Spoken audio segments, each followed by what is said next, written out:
Hello ladies and gentlemen, I'm Salty and welcome to my first attempt at a LARP based blaster review. And to start it off, I thought I'd start with something a little bit special.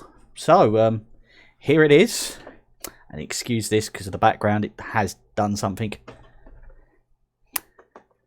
The MA40 Halo Blaster. So let's have a look at this little beauty. Now it is a semi-automatic blaster. So it's going to fall into the rifle category at systems like GC, and is a magazine-fed blaster. I checked it. It will take most of the standard straight wrap mags, the banana clip mags.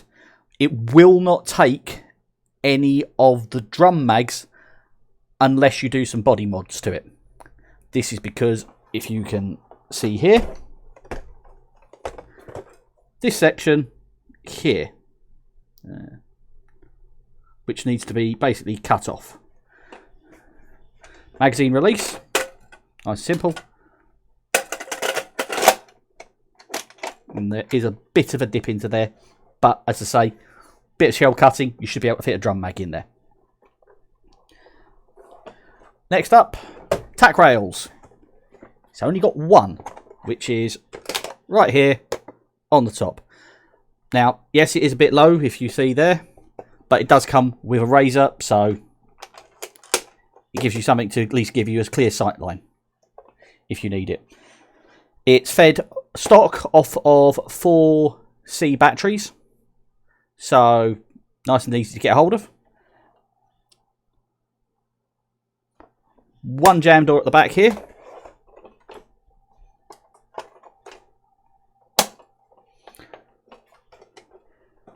Standard rev fire.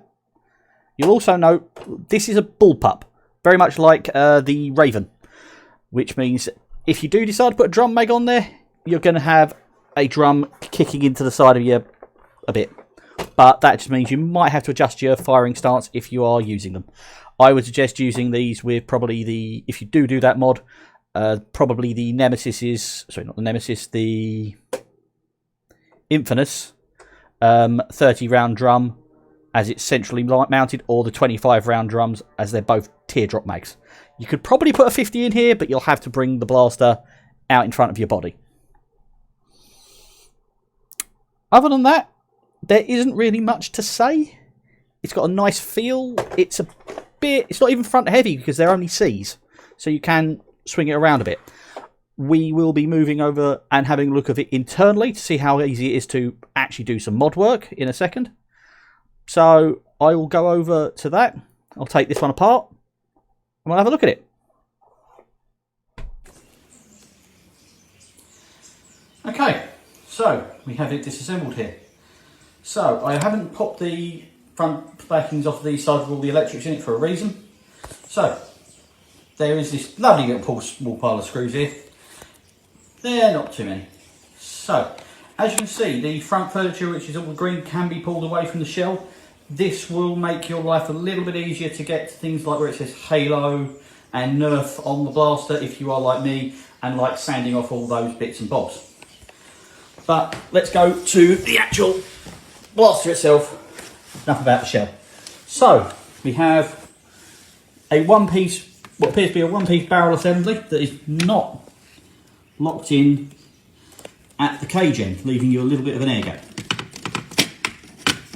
Appears to be nice and easy, but that is basically the muzzle flash area and one nice long tube that is straight and not rifled. A little bit here. It looks like it can just come away. I'm looking here and thinking maybe this is a place where you could possibly mount a torch into this blaster, which would be nice. Now, unlike a lot of the blasters, and I'm going to need the other half of the shell here, as you can see, both ends of the battery tray are not fixed to both sides of the shell. So most of the battery tray is in one half of the shell, and your two main contacting points are in the bottom with all the electrics.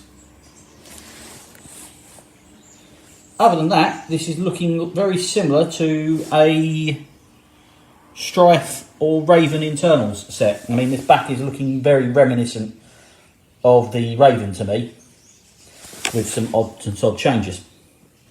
We have your standard locks for the rev and mag. You have your standard rev lock and your standard mag lock here, and there is probably an electrical, yep, and here is your magazine electrical lock. So if you're like me, get rid of them. Up here would be my guess as to be the jam door locks, though it looks like they have actually done a good job of hiding where they meet into the system electrically, that I can't see from this side. Oh, no, there you go. And there they are, coming down the side, outside there.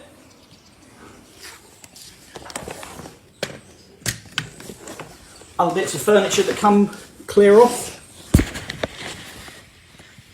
So you've got your buttstock, the bottom which would be your main hand grip sections, and these bits would represent the jam door.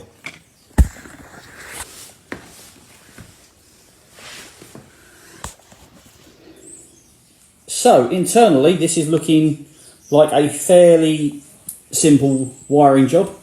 If you decided you wanted to modify it, you've got your standard 4 screws holding down your flywheel cage, and I'm just going to remove this, so remove some of these locks to make life easy. And your standard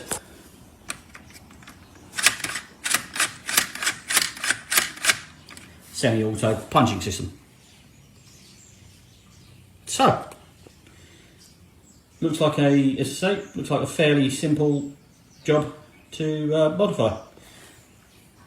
I have apparently seen photos of this one where someone has basically put a bunch of afterburners in this thing and got the power up to ridiculous levels. I wouldn't suggest it. But the nice thing about this blaster is it looks like it's got a lot of space internally for you to play about with other ideas. So if you wanted to try and figure out a way of making this, if you can get a full auto kit in that back, or somehow else make this a fully automatic blaster, then by all means you could have some real fun by making this a fire selectable with the amount of room you've got inside. So that's the internals. Head back to the main screen. Okay gentlemen, this is literally just how quickly this one is as a room clearance, so please ignore the fact that I am fat, lazy and so out of practice is unbelievable.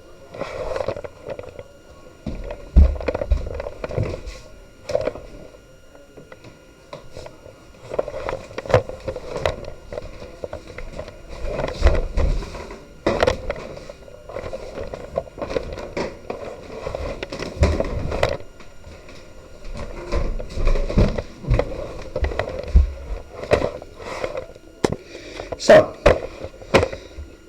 just based on that, this looks like it is a fairly nice and easy to move around blaster, unlike the Rapid Strike, which is really front heavy, which is actually pretty nice. So, moving on to the next bit. So, there we have it, the M40, or the MA40 Halo Blaster. My personal opinion, I'm liking it. I'm a big fan of bullpups anyway. I've always liked the Raven. This, I'm not sure. Yeah, it will require me having a look at the actual full auto Raven kits. It might be able to take a full auto Raven kit, and that would be brilliant, because this thing, full automatic, oh, yes. Looks fairly easy to mod. Looks like it's a standard flywheel cage, as I said earlier.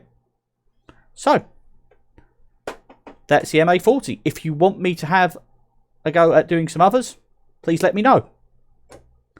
So, keep yourself safe, don't do anything stupid, and remember, vive la résistance!